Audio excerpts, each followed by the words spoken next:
Hello and welcome to Sports News. 16 schools have progressed to the round of 16 of the Channel's National Kids Cup Lagos preliminaries. 21 goals were scored on day 2 where schools continue to fight for a place to the national finals. Very busy day at the Onikon Stadium as the center played host to all 8 games of the day. Hopeland School filed out against their opponent St. Francis. The game was a tight encounter as just 1 goal separated the teams. The keeper couldn't decide early. The guy has a chance and it's a goal. A beautiful move there from Hopeland School. It was a different ball game between debutants Excel Immaculate and Dr. Teslim Memorial. Goal number 1, Charlie. The Excel Immaculate boys just could not curtail their attacks from Dr. Teslim. Half of the feed by Dr. Teslim Elias. A longish cross towards the 18-yard box and a left footer, and that is it. Goal number 2. What a goal, what a strike. The goals kept pouring in, and 5-0 it ended. And the goalkeeper, oh no, could not help the situation. Another thrilling encounter was the game between 2 new teams, Abdul and Uncle Bias. Uncle Bias advanced 4-0. Goal! Yes, we've seen the first goal of the 18-yard box. And Blazers. Dunman saw Royal Blazers off from this year's competition with 3 unreplied goals. Goal number 1, and Dunman has made it goal number 1 as predicted by Rotimi, disorganized up front after making a breakthrough. And here comes Domain with some fresh worries now for Blazers. This looks like goal number 2 in the making, and that is it. Goal number 2 here at Onikon. Unifront faced stiff resistance from African Church School, but scaled through 2-1. A good pass there into the middle of the park. Will he take advantage of it? Oh, goal! Beautiful pass there. At the end of action for day 2, 16 schools progressed to the second round. 2 goals to nothing.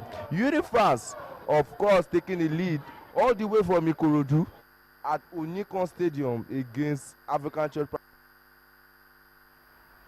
And now to Europe's most prestigious club competition, where Barcelona beat Manchester City 1-0 at the Nou Camp to cruise into the last 8 of the Champions League, courtesy a 3-1 success on aggregate.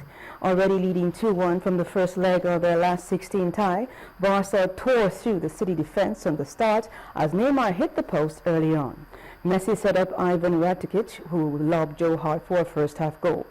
Juventus progressed to the last 8 with a clinical performance to see up a lackluster Borussia Dortmund 3-0 and 5-1 on aggregate. The Italians held a 2-1 lead on aggregate at the kickoff, and Dortmund had been confident of securing a 1-0 home win that would have seen them through. However, the Germans were left literally shell-shocked by Carlos Tevez's thunderous 3rd-minute opener. And with that, we end on Sports News for tonight. I'm barring Tony Aranta, and Bimbo will be back with the wrap.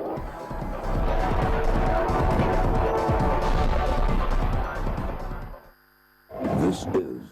Tragedy struck today in the Bardo Museum in the Tunisian capital, Tunis, where gunmen opened fire on tourists, killing scores of people. Police say a siege on the museum ended when police killed 2 gunmen and launched a search in the surrounding area for accomplices.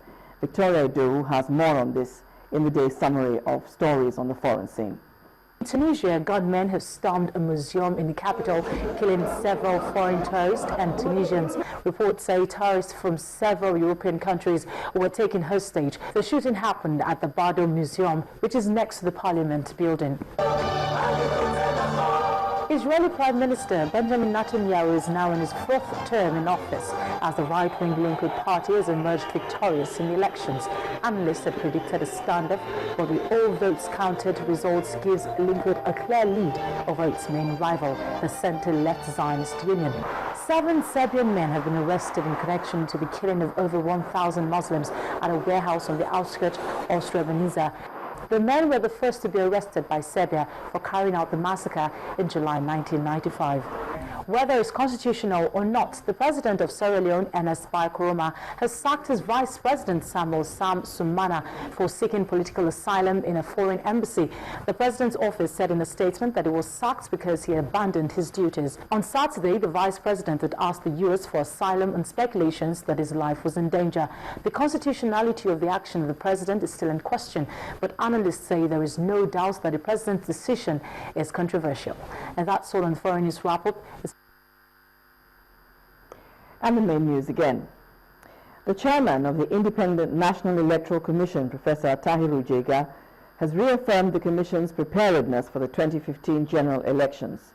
Also echoing this position, the Inspector General of Police has given an assurance that the police are prepared to provide adequate security for the polls. And that brings us to the end of the news at 10 tonight. Thank you so much for watching. I'm Bimbo Oloyede. Have a very good night. And up next is Nigeria 2015.